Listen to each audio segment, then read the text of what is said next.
When half the country seems to be burning down with out-of-control riots, but we'll get to that in a sec. But has there been an authoritarian streak in the coronavirus response in South Africa?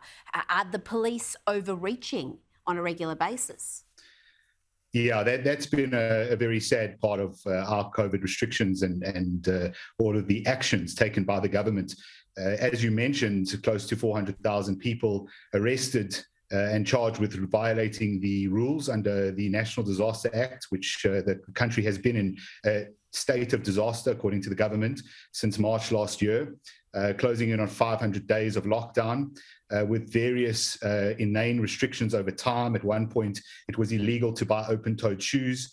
It was illegal to buy cooked chicken at a supermarket.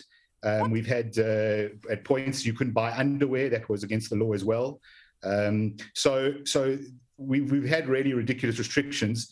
One particular restriction was that you weren't allowed to go to beaches during one of our specific phases of lockdowns. A number of the people arrested are surfers, surfing and having recreational activities at the beach or in the sea on their own. The police were dispatched to arrest those people, and there are several cases of that. And as you mentioned, we've recently had violent riots and looting where there was either no police or inadequate policing. And so, hundreds of stores and thousands of businesses have been looted and destroyed. Oh, it's no laughing matter, but some of those absurd bans you just mentioned, like no open-toe shoes, or I think there was also a ban on short-sleeve shirts. Yes. On what medical basis were these bans and COVID restrictions announced? How could that possibly be put forward by any government authority? Well, it's interesting because when our COVID restrictions first came into place, we had quite a broad medical committee being advised by a number of medical experts, many professors in infectious diseases, epidemiology, and in the field of medicine. And I think the advice they gave was similar to the advice given around the world.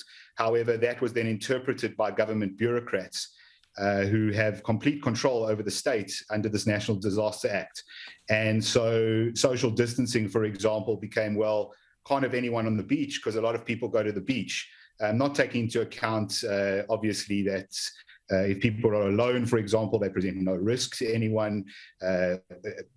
Spreading of COVID in an outdoor area has subsequently been shown to be relatively rare. Not taking this into account, a number of those experts have actually either resigned or left those committees since, and most of the people now involved in that are government bureaucrats or behavioral psychology experts, assumptively to convince the population that these are the best things to do. Goodness me. Now, you mentioned the looting and the protests in South Africa. We saw some astonishing scenes, just chaos, mass arson, looting. Has order been restored now? Has the police force and the military restored law and order? It's hard to say. It is important to put into context that the two major areas that were hit by those riots and looting were Johannesburg and the areas surrounding it, and then Durban and the areas surrounding that. And obviously the country is very large, and there were many areas that remained peaceful. But the areas in which there was looting and violence and rioting were severely hit. The military in many places took days to arrive, not originally authorized to actually be deployed. And the police were either nowhere to be seen or were completely outnumbered, unable to control any of the violence and protest. I think important to note that a lot of this actually came under control because of communities who took things into their own hands and erected blockades into their areas and into their suburbs and in front of their shopping centres, and refused to allow anyone to advance on those particular structures unless they were doing so with goodwill.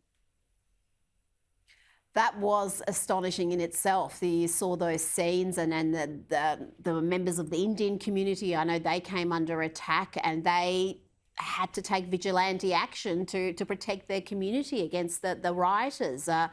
just an extraordinary time in South Africa. Dr. Jonathan Witt, thank you so much for joining us tonight.